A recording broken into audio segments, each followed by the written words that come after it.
everyone, I am Vaishali Upadhyay and today we are going to start history of class 6, chapter 5th, that is Kingdoms, Kings and an Early Republic. Firstly, write the chapter name, that is Kingdoms, Kings and an Early Republic.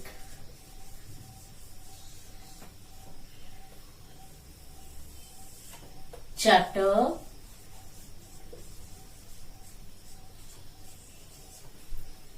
5th.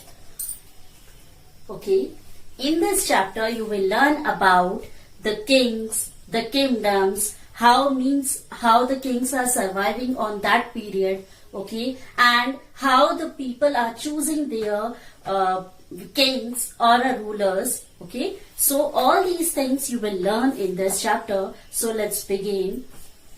This chapter we will start with a story of election day, okay. So let's start. Shankaran woke up to see his grandparents all ready to go and vote. Shankaran, who is a boy, and he wake up, वो उठता है, and he is watching that his grandparents were going somewhere. Where they are going? For the voting. वो vote करने के लिए जा रहे हैं. They wanted to be the first to reach the polling booth, and they were the first who were waiting that when they will go and when they will vote at the first. Means कि वो कब vote देने जाएं और वो vote देने के लिए सबसे पहले पोलिंग बूथ पर पहुंचना चाहते थे. पोलिंग बूथ क्या होता है? जहां पर आप क्या करते हैं? वोट देते हैं. Why Shankaran wanted to know were they were so excited. अब शंकरन ये जानना चाहते थे कि वो वहां वोट देने के लिए जाने के लिए why they were so excited. वो excited क्यों हैं? Somewhat impatiently, his grandparents explained, "We can choose our own rulers today." तो क्या होता है? grandparents उन्हें impatiently बताते हैं कि वो आज कहाँ जा रहे हैं? अपना रूलर चूज करने जा रहे हैं. How they were choosing their rulers? By voting them. ठीक है, उन्हें वोट देकर वो क्या करेंगे? They will choose their own ruler. Now come to our first topic of this chapter, that is how some man become ruler. कि ruler कैसे बनते हैं? First topic, how some man become ruler. ठीक है, कुछ लोग जो रूलर बनते हैं वो कैसे बनते हैं? Choosing leaders or rulers by voting is something that has become common during the last 50 years or so. As you can see today also, what you are doing, how you are choosing your government? To vote them. ठीक है, to elect them. आप क्या करते हो? उन्हें vote देते हो and then you will choose your government. आप गवर्नमेंट को चूज करते हो. That you have learned in the civics chapter. What is government? Okay, in a same time ये जो प्रोसेस है चूज करने की वो अबाउट 50 इयर्स पहले से चली आ रही है, जहां पर लोग क्या करते हैं? They are choosing their rulers by voting them. How did man becomes ruler in the past? अब पहले के जमाने में रूलर्स कैसे चूज किया जाते थे? Some of the rajas we read about in chapter 5 were probably chosen by the jana, the people. Means आपने chapter 4 में पढ़ा था, क्या पढ़ा था? जहां पर लोग क्या कर रहे थे? They are choosing their rulers by voting them. उन्हें elect करके, ठीक है, जो जन होते थे यानी कि जो जना किसको बोलते हैं? Peoples को. That we are the peoples. तो उन्हें जना बोला जाता है. तो हम लोग क्या करते थे? वोट करते थे and then we will choose our ruler. हम उन्हें चूज किया करते थे. But around 3000 years ago we find some changes taking place in the ways in which rajas were chosen. लेकिन क्या हो रहा है? About 3000 years ago, 3000 साल पहले से क्या हो रहा है? राजा चुनने की जो प्रोसेस होती है, ठीक है, उसमें क्या हुआ है? चेंजेस आए हैं. Some man now become recognized as Raja by performing very big sacrifices. अब जो कुछ राजा होते थे उस टाइम पर, वो कैसे चुना जाते थे? By giving a big sacrifice. अब मतलब कोई भी चीज का सेक्रीफाइस करके उन्हें राजा चुना जाता था। द अश्वमेधा और horse sacrifice was one such ritual. Ashvamedha और हॉर्स सेक्रीफाइस उसमें से एक रिचुअल हुआ करता था। अश्वमेधा में क्या होता था? घोड़े की पूजा करी जाती थी, यज्ञ कराया जाता था, ठीक है, और हॉर्स को सेक्रीफाइस किया जाता था। हाँ, horse was let loose to wander freely as it was guarded by raja's man. क्या होता था? घोड़े के साथ एक पर्सन जाता था जो राजा की तरफ से भेजा जाता था, ठीक है, और वो जो घोड़ा होता था वो सभी जगह घुमाया जाता था।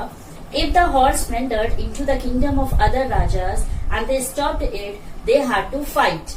If they allowed the horse to pass, it meant that they accepted that the raja who wanted to perform the sacrifices was stronger than them. और क्या होता था? घोड़े को एक पर्सन के साथ पूरे ही किंगडम में घुमाया जाता था। मीन्स जितने भी किंगडम्स होते थे उन सारे ही किंगडम से घुमाया जाता था। सपोज करिए ये राजा का किंगडम है, ठीक है, राजा ने अपने घोड़े को दूसरे किंगडम में भेजा, ठीक है, एक किंगडम ये है, एक ये है और एक ये है। घोड़ा यहाँ से गया, ठीक है, घूमते हुए इस राज्य में पहुंचा। अब मान लीजिए कि इस राजा ने इसे आगे जाने दिया और कुछ नहीं करा। दैट मीन्स ये जो राजा है ये मानता है कि ये वाला राजा मानता है कि जो फर्स्ट राजा जिसने घोड़ा भेजा है वो क्या है, मतलब मुझसे भी ज्यादा स्ट्रॉन्गर है, ठीक है, तो उसके साथ कोई फाइट नहीं होगी, ठीक है। अब मान लीजिए इस राज्य से फिर हॉर्स इस वाले राज्य में जाता है और यहाँ के राजा इस घोड़े को यहीं पर रोक देता है, आगे जाने नहीं देता। तो क्या होगा? इस राजा की जिसने अपना घोड़ा भेजा है, जिसने अपना हॉर्स भेजा है, उस राजा की इस राजा के साथ क्या होगी? फिर फाइट होती है और फाइट में जो भी राजा जीतता है वही क्या कहलाता है? बड़ा राजा कहलाया जाता है। तो इन मीन्स कि क्या होता है, हॉर्स को अलग अलग जगहों पर घूमने के लिए भेज दिया जाता है। अगर जिस राज्य के राजा ने उस घोड़े को रोक दिया तो क्या होगी? फाइट होगी, लड़ाई होगी और उन दोनों में से जो जीतेगा वही राजा बनेगा। और अगर किंगडम के राजा ने उस घोड़े को नहीं रोका, दैट मीन्स वो मानता है कि क्या है कि जिस राजा ने इस घोड़े को भेजा है वो हमसे ज्यादा क्या है? स्ट्रॉन्गर है, ठीक। Now these rajas were invited to the sacrifice which was performed by specially trained priestess who were rewarded with gifts। और क्या होता था? जब मैंने आपको बताया कि राजा मान लीजिए कि इस किंगडम में चला गया और इस राजा ने आगे जाने दिया है, दैट मीन्स ये राजा इससे क्या हो गया है? अब सुपीरियर हो गया है इस राजा से, ठीक है। तो क्या होगा? फिर राजा को मीन्स उसने सेक्रीफाइस दिया और सेक्रीफाइस में क्या हुआ? ये राजा जीत गया और ये बड़ा किंग बन गया, सुपीरियर बन गया। तो क्या होता है? फिर राजा को इनवाइट किया जाता है, जो दूसरा राजा होगा वो इनवाइट करेगा, ठीक है, और वहां पर प्रीस्ट बुलाया जाएगा, यानी कि पुजारी बुलाया जाता है एंड उन्हें गिफ्ट्स दिए जाते हैं। The rajas who organize the sacrifice was recognized as being very powerful. और मीन्स उस राजा को पावरफुल माना जाता है। क्यों? क्योंकि उसने सेक्रीफाइस दिया, ठीक है, हॉर्स का सेक्रीफाइस दिया एंड ही विन, वो जीत गया।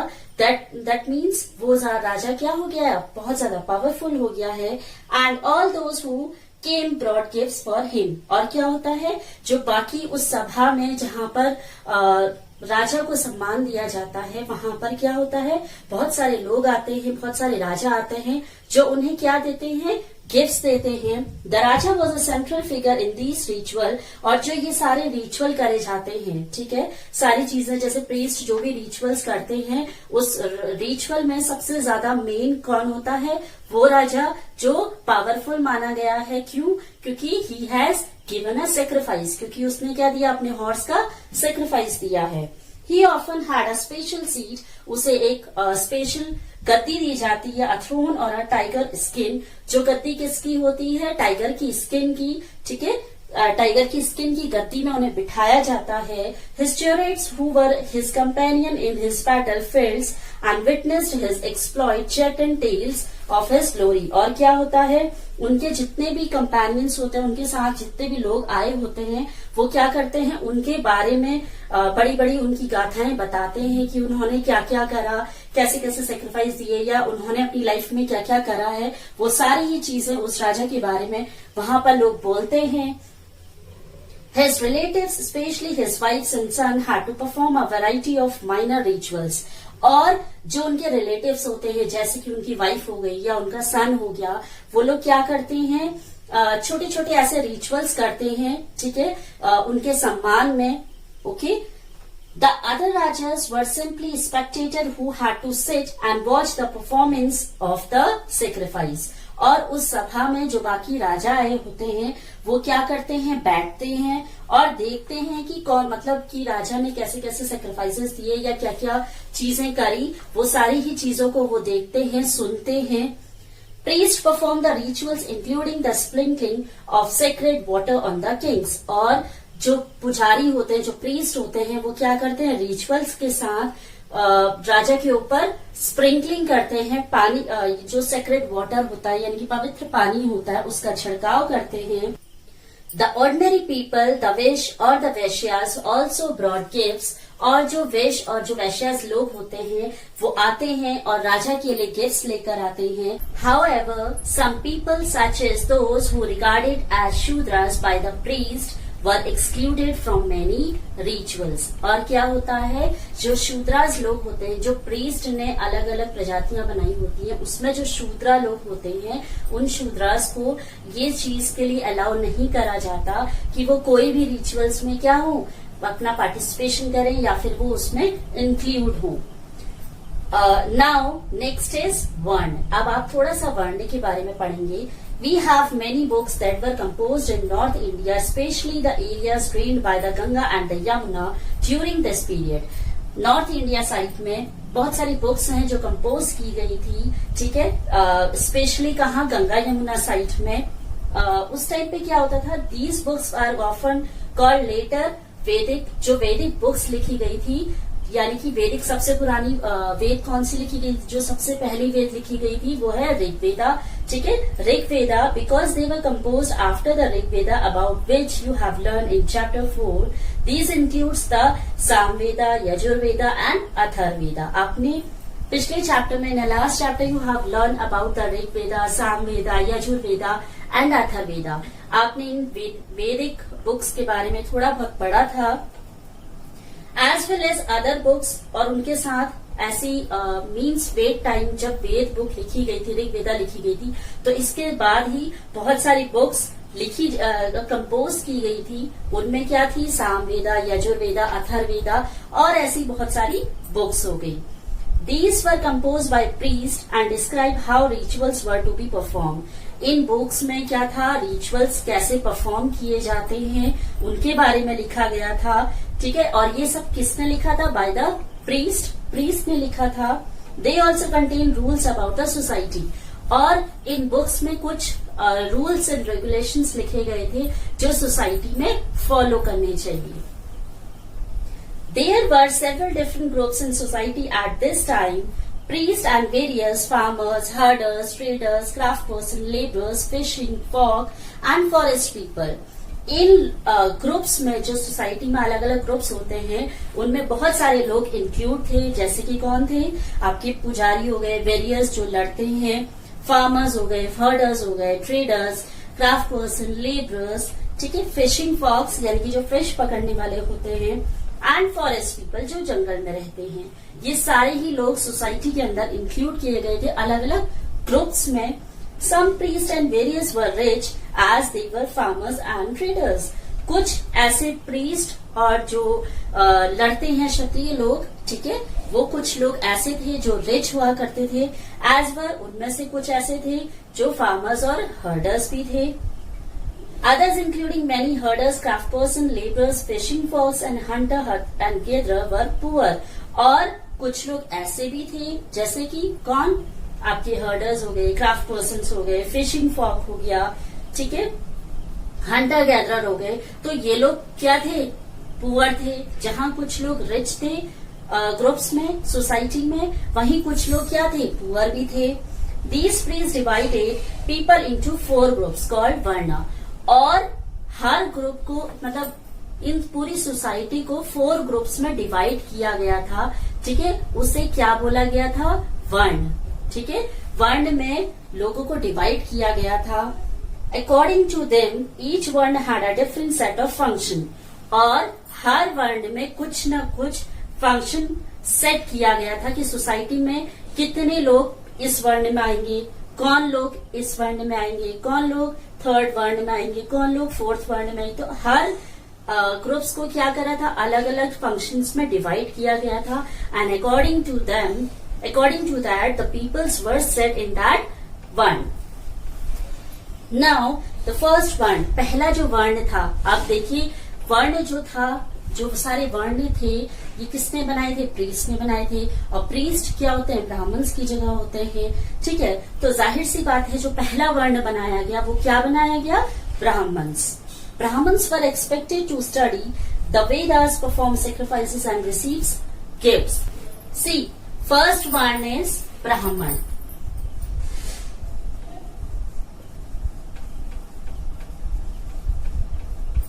ठीक है, फर्स्ट वर्ण ब्राह्मण का था, जहां पर ब्राह्मण से ये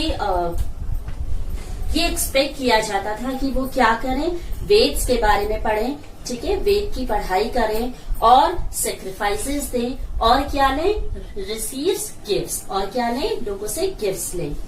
इन the second place were the rulers also called kshatriya. और दूसरे उसमें रखा गया था क्षत्रिय को.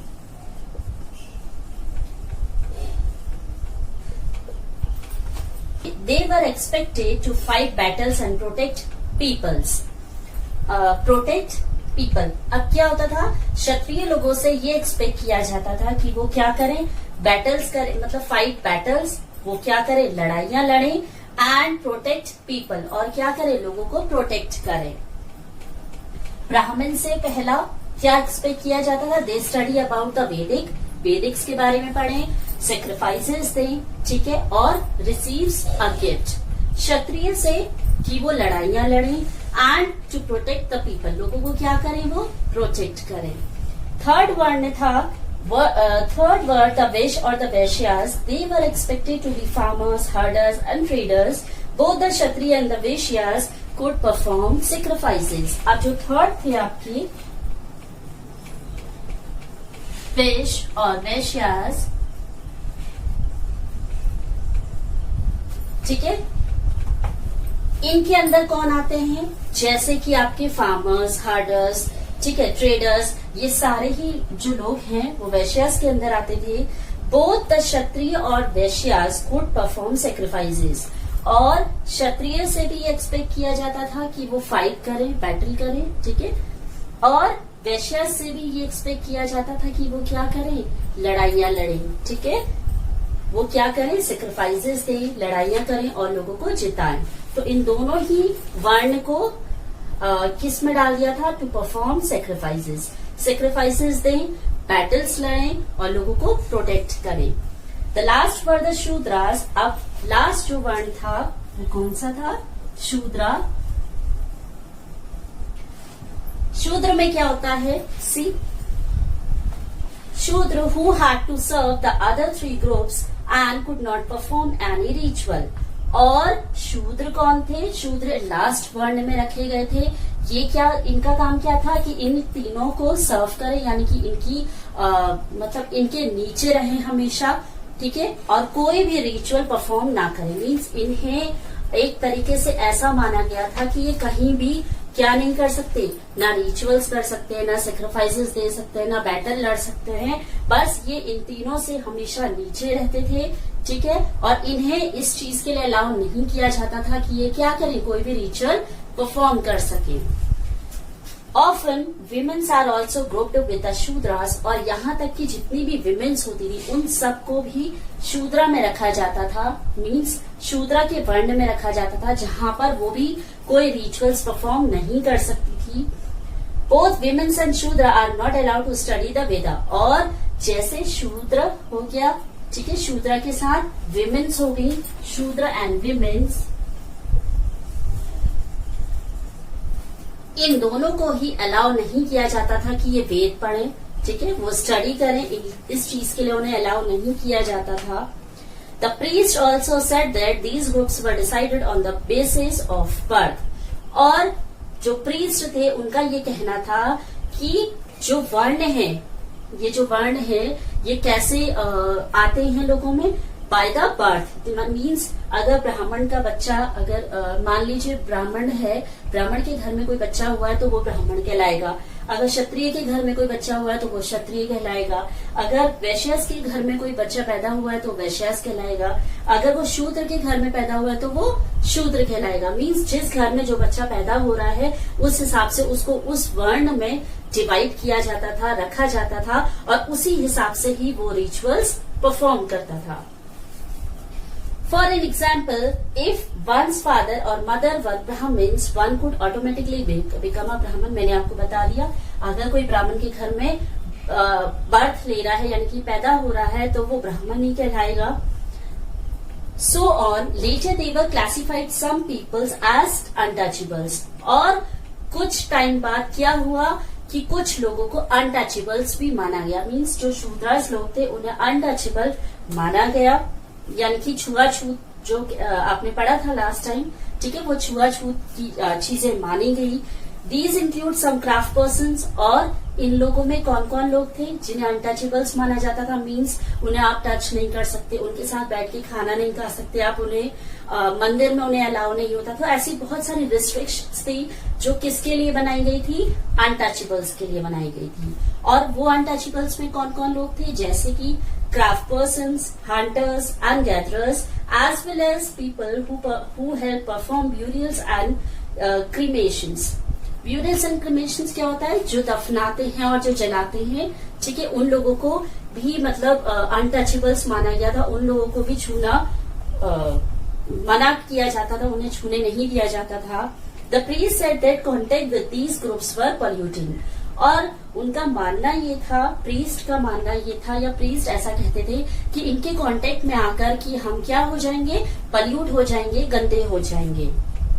Many people did not accept the system of world laid down by the Brahmins। कुछ लोग ऐसे थे जो ये जो भी मीन्स ब्राह्मण ने जो भी चीजें ये बनाई थी, वर्ण बनाए थे, उससे वो सहमत नहीं थे, ठीक है, उन चीजों को वो एक्सेप्ट नहीं कर रहे थे। Some kings thought they were superior to the priest. और कुछ ऐसे राजा थे जो मानते थे कि चाहे कुछ भी हो लेकिन हम इन प्रीस्ट से क्या हैं, सुपीरियर हैं, बड़े हैं। Others felt the birth could not be a basis of deciding which वर्ण people belongs to। और कुछ लोगों का मानना था कि बर्थ से मीन्स किसी भी वर्ण में पैदा होने से ये जरूरी नहीं है कि उसको उस वर्ण में ही रखा जाएगा और वो वही काम करेगा जो उस वर्ण में सेट किया गया है, ठीक है। Besides, some people felt that there should not be any difference among people based on occupation।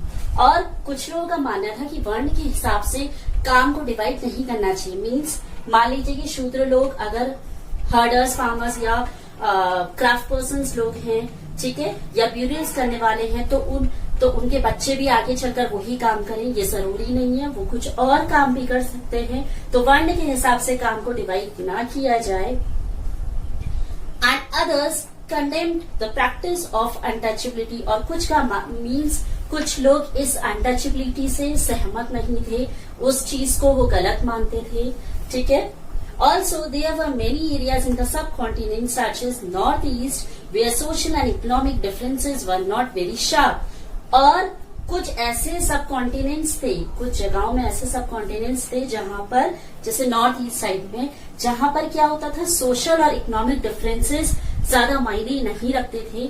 Means economic background या फिर सोशल बैकग्राउंड उन लोग के लिए ज्यादा मायने नहीं रखता था।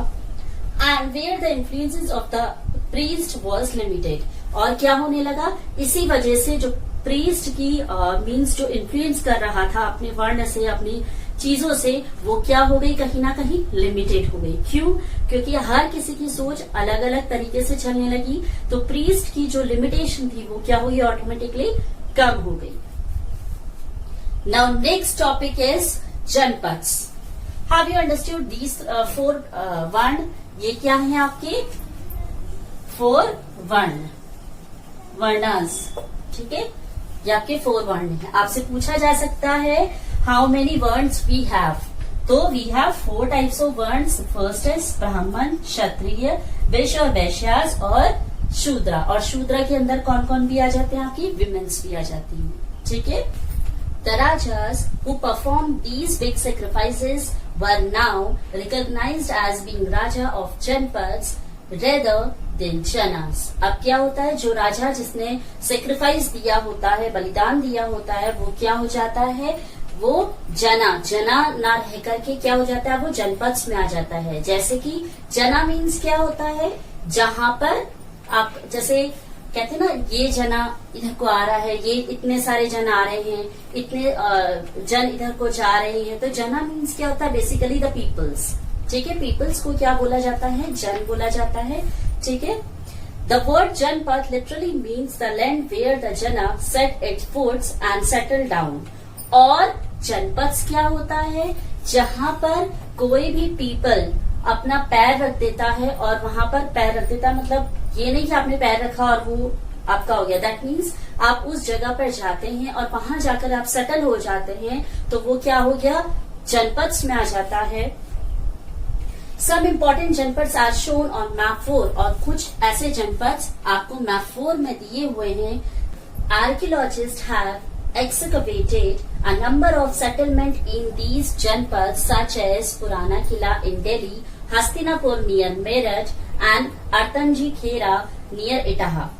Now अब वो क्या बता रहे हैं, excavated means होता है जहां पर आपने खुदाई करके कोई चीज निकाली होती है, ठीक है। तो बताते हैं कि आर्कियोलॉजिस्ट ने कुछ ऐसी चीजें खोद कर निकाली, ठीक है। A number of settlement in these janapadas, जैसे जहां पर मीन्स लोग सेटल हुए होंगे, वहां पर कुछ चीजें उन्हें मिली होंगी। जैसे कौन कौन सी जगहें थी वो, सच एज पुराना किला, पुराने किले से जो कहाँ है, दिल्ली में है, या हस्तिनापुर जो नियर मेरठ के पास है, ठीक है, या अतरंजी खेड़ा जो कहाँ है, इटाहा के पास है। The last 2 are in Uttar Pradesh, और उसके अलावा Uttar Pradesh side. They found that peoples live in hut and kept cattle as well as other animals। वो बताते हैं कि आर्कियोलॉजिस्ट ने को समझ में आया कि पहले के जो लोग थे वो हर्ट्स में रहा करते थे और कैटलिंग किया करते, यानी कि एनिमल्स को, जो डोमेस्टिक एनिमल्स होते हैं उन्हें पाला करते थे, और उसके साथ साथ बाकी एनिमल्स को भी। They also grow a variety of crops, और बहुत सारी चीजें वो ग्रो करा करते थे, बहुत सारी क्रॉप्स को, जैसे कि कौन कौन सी होगी, rice, wheat, barley, pulses, sugar cane, sesame and mustard, ठीक है। तो वो क्या किया करते थे, हर्ड्स में रहा करते थे और एनिमल्स को रखा करते थे, और उसके अलावा क्रॉप्स को ग्रोन करते थे, जैसे कि राइस, व्हीट, बार्ले, ये सारी चीजें। दे मेड अर्थनवेयर पॉट्स, और वो क्या बनाते थे, अर्थन पॉट्स भी बनाते थे। ये देखिए पिक्चर में आपको अर्थन पॉट दिखाया है, ठीक है। अर्थन पॉट्स बनाया करते थे। Some of these were grey in colour, और जो ये पॉट हुआ करते थे, अर्थन पॉट्स मीन जो मिट्टी के पॉट्स होते हैं वो बनाया करते थे। कुछ वो ग्रे कलर के हुआ करते थे और कुछ रेड कलर्स के हुआ करते थे। One special type of pottery found as these sites is known as printed grey ware, और कुछ स्पेशल पॉट्स बनाए जाते थे जिन्हें क्या बोला जाता था, पेंटेड ग्रेवेयर। ये देखिए पेंटेड ग्रेवेयर, देखिए क्या होता है painted grey ware. Painted grey ware plates and bowls are most common vessel made out of painted grey ware. Means ऐसे बाउल और प्लेट्स होती हैं जो मतलब मीन्स ऐसे बर्तन बनाए जाते हैं जो किस तरीके से बनाए जाते हैं, पेंटेड ग्रेवेयर, यानी कि ग्रेवेयर के बनते हैं, यानी कि ग्रे कलर उसमें करा जाता है।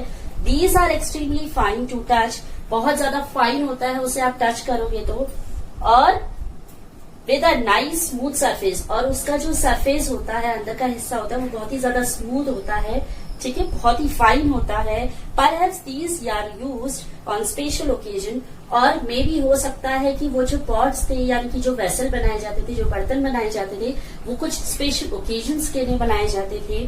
For important people and to serve special food, और कुछ इम्पोर्टेंट लोगों के लिए बनते थे ताकि उसमें क्या कर सके, फूड को सर्व किया जा सके. तो ये क्या होता है, painted grey ware pots. Now as is obvious from the name, these grey pots has painted design, usually simple lines and geometric patterns. और बेसिकली जैसे कि आपने देखा, ये ग्रे कलर के पॉट्स होते हैं. ये इसमें पेंट से डिजाइन किया जाता है और इसमें सिंपल लाइंस और ज्योमेट्रिक पैटर्न्स बनाए जाते हैं. ठीक है, जो आपने इस पिक्चर में देखी. Okay, now come to our next topic, that is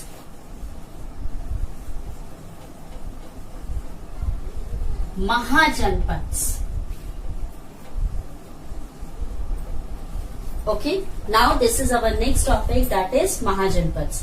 अभी आपने जनपद के बारे में पढ़ा, अब आप पढ़ेंगे महाजनपद्स के बारे में. About 25 years ago, some janapads become more important than others. क्या हुआ था, करीब 25 years ago पहले क्या हुआ था, कुछ ऐसे जनपद्स थे जो बहुत ज्यादा इम्पोर्टेंट होने लगे थे बाकी लोगों से, and were known as Mahajanapadas. अब क्या हुआ, कुछ ऐसे एरिया थे, जनपद्स मीन्स बेसिकली जन मीन्स लोग, पद मीन्स फुट. ठीक है, तो लोगों ने, जो ऐसे लोग थे जिन्होंने अपने पैर रखे थे और सेटल हो गए थे, वो क्या हो गया, जनपद हो गया. वो एरिया क्या हो गया, जनपद हो गया. ठीक है, जहां पर वो लोग रह रहे हैं. अब कुछ ऐसे एरिया थे जो बहुत ज्यादा फेमस हो गए थे, ठीक है, पॉपुलर हो गए थे, तो उन जनपद्स को क्या नाम दे दिया गया, महाजनपद. ठीक है, उन्हें क्या नाम दिया गया, महाजनपद नाम दिया गया. Some of these are shown on map, और कुछ ऐसे ही महाजनपद आपको मैप 4 में भी दिए गए हैं. Most mahajanapada has a capital city, और कुछ ऐसे तो एरिया भी थे जहां पर उन्हें क्या थी, वो कैपिटल सिटीज थी. Many of these were fortified, और कुछ ऐसे एरिया थे जो बहुत ही ज्यादा फोर्टिफाइड थे, यानी कि बहुत ज्यादा स्ट्रांग थे, मजबूत थे. These means that huge walls of wood, bricks or stone were built around them. और उन्हें फोर्टिफाइड क्यों बोला गया, क्योंकि वो जो एरिया थे वो बहुत ही ज्यादा, उनकी जो वॉल्स थी वो बहुत ज्यादा बड़ी थी. किससे बनाई गई थी, लकड़ियों से बनाई गई थी, ब्रिक्स से बनाई गई थी और स्टोन से बनाई गई थी. ठीक है, forts were probably built because peoples were afraid of attacks from other kings and needed protection. Maybe जो उस टाइम पे फोर्ट्स बनाए जाते थे, ठीक है, जो किले बनाए जाते थे, वो इसलिए स्ट्रांग बनाए जाते थे या इसलिए फोर्टिफाइड बनाए जाते थे क्योंकि जो राजा लोग होते थे वो अपने आप को अटैक से बचाने के लिए ये मजबूत किले बनाया करते थे, फोर्टिफाइड किले बनाया करते थे, ताकि वहां पर क्या हो सके, प्रोटेक्शन हो सके. It is also likely that some rulers wanted to show how rich and powerful they were by building really large, tall and impressive wall around their cities. और कुछ जो राजा होते थे वो ये भी दिखाना चाहते थे कि वो कितने ज्यादा रिच हैं और पावरफुल हैं. ठीक है, इसीलिए अपने आप को बहुत ज्यादा रिच और अपने आप को बहुत ज्यादा पावरफुल बनाने के लिए वो बड़े बड़े फोर्ट्स बनाया करते थे जो बहुत ही ज्यादा बड़े, ऊंचे और इम्प्रेसिव होते थे. ठीक है, तो एक कारण, फोर्ट बनाने के 2 कारण थे. पहला रीजन क्या था, पहला रीजन ये था कि वो अपने किले की प्रोटेक्शन के लिए फोर्टिफाइड बनाते थे, यानी कि मजबूत किले बनाते थे.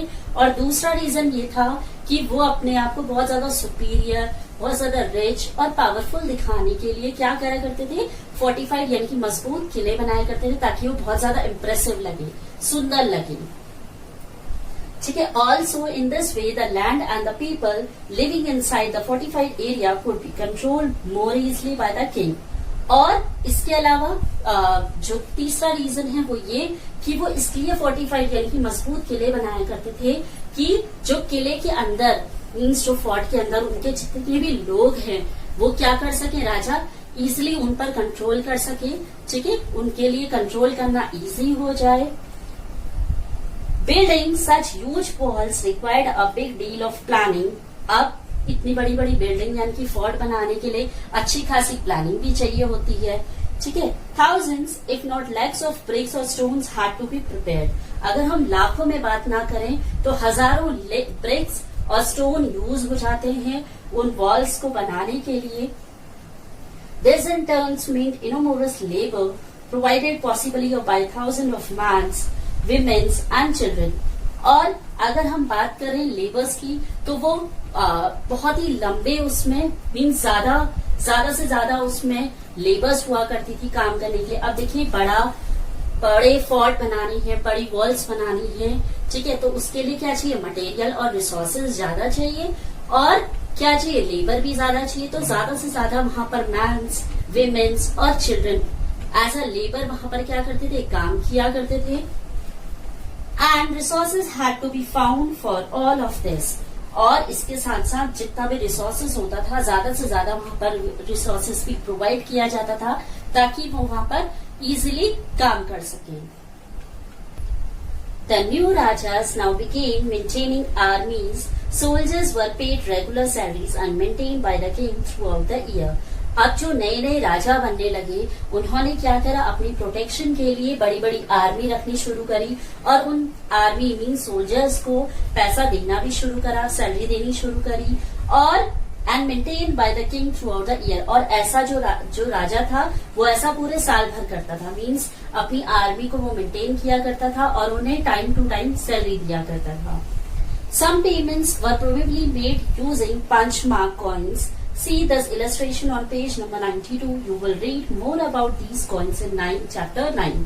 और उन्हें सैलरी के रूप में क्या दिया करता था, कॉइन्स जिसमें पंच मार्क लगाया जाता था, ठीक है। पंच मार्क मतलब कोई भी ऐसा जैसे उन लोग का जो पर्टिकुलर साइन होता होगा वो साइन उस कॉइन पर डाल दिया जाता था, यानी कि पंच मार्क लगा दिया जाता था और फिर वो punch mark as a money के रूप में, ठीक है, या सैलरी के रूप में उन्हें दिया जाता था। तो इस कॉइन के बारे में आप चैप्टर 9 में पढ़ेंगे जो आपको पूरा ब्रीफली दिया हुआ है। अब पढ़ते हैं टैक्सेस। अब मान लीजिए राजा पैसा दे रहा है, ठीक है, सैलरी दे रहा है सोल्जर्स को, तो वो कहाँ से देगा, टैक्सेस से देगा। तो वो क्या करता था, राजा जो भी टैक्स लिया करता था उसी टैक्स में से वो फिर क्या करता था, सोल्जर्स को पे किया करता था उन्हें मेंटेन रखने के लिए। Now next topic is taxes.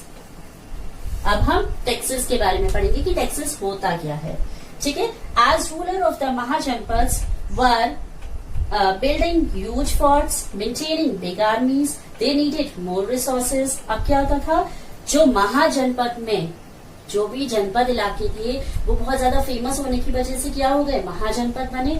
और महाजनपद जो एरियाज थे वहां के जो रूलर्स थे, ठीक है, वो क्या क्या करते थे, जैसे उनके पास क्या क्या होता था, बड़ी बड़ी फोर्ट्स हुआ करती थी और बहुत बड़ी आर्मीज हुआ करती थी जिसे वो मेंटेन रखते थे।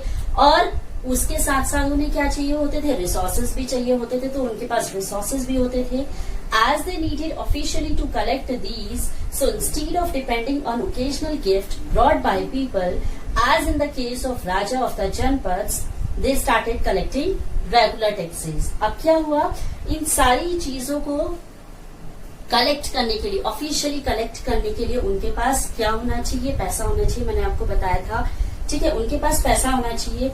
अब वो इस चीज का वेट तो करेंगे नहीं कि राजा लोग इस चीज का वेट तो करेंगे नहीं कि कोई ओकेजन होगा तो उन्हें कुछ गिफ्ट्स मिलेंगे, तब वो गिफ्ट्स क्या करेंगे, अपने सोल्जर्स को सैलरी के रूप में पे करेंगे। तो वो ओकेजन्स का वेट नहीं करते थे, वो क्या करते थे, उन्होंने टैक्सेस, ऑफिशियली टैक्सेस लेना शुरू करा, जिस टैक्स से वो क्या करते थे, फिर अपने सोल्जर्स को पे किया करते थे। अब वो रेगुलर टैक्सेस क्या थे वो देखिए। पहला टैक्स क्या लगाया गया था, taxes on crops were the most important. सबसे पहला जो टैक्स लगाया गया था वो क्रॉप्स पे लगाया गया था, जो सबसे ज्यादा इम्पोर्टेंट था। This was because most peoples were farmers, और ऐसा इसलिए क्योंकि ज्यादा से ज्यादा लोग क्या थे वहां पर, फार्मर्स थे। Usually the tax was fixed at 1/6 of what was produced, और टैक्स किस हिसाब से लगाया गया था? जैसे मान लीजिए जो फार्मर्स हैं, ठीक है, ये फार्मर्स जो भी जितने भी अपनी प्रोड्यूस करेंगे, यानी कि जितना भी क्रॉप्स ये उगाएंगे, ठीक है, जितना भी क्रॉप्स ये उगाते हैं उसका 1/6 हिस्सा इन्हें किसे देना पड़ेगा? रूलर को देना पड़ेगा, किंग को देना पड़ेगा। ठीक है, आपको समझ में आया? जो भी फार्मर्स हैं उनकी जितनी भी क्रॉप्स हो रही है, जितना भी वो प्रोड्यूस कर रहे हैं, उसका 1/6 हिस्सा उसे किसे देना है? अपने रूलर को देना है। दिस वॉज नोन एज भाग और अ शेयर, और इसको क्या बोला जाता है? भाग बोला जाता है या फिर शेयर, मतलब कि इतना हिस्सा। भाग मतलब इतना हिस्सा, जितना पैसा वो कमा रही हैं उसका 1/6 हिस्सा वो किसको देंगे? अपने रूलर को देंगे।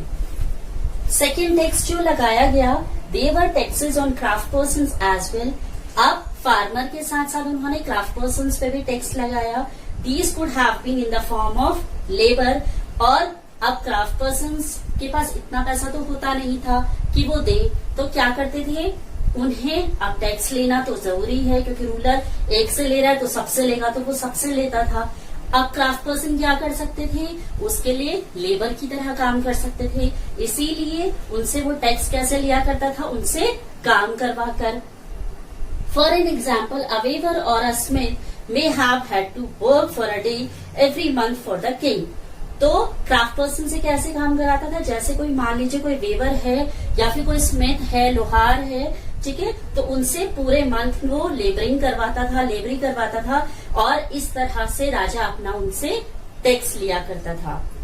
थर्ड टैक्स है, herders were also expected to pay taxes in the form of animals and animals produce. Third tax herders पे लगाया करता था। हर्डर्स पे कैसे लगाता था? उनसे क्या करता था?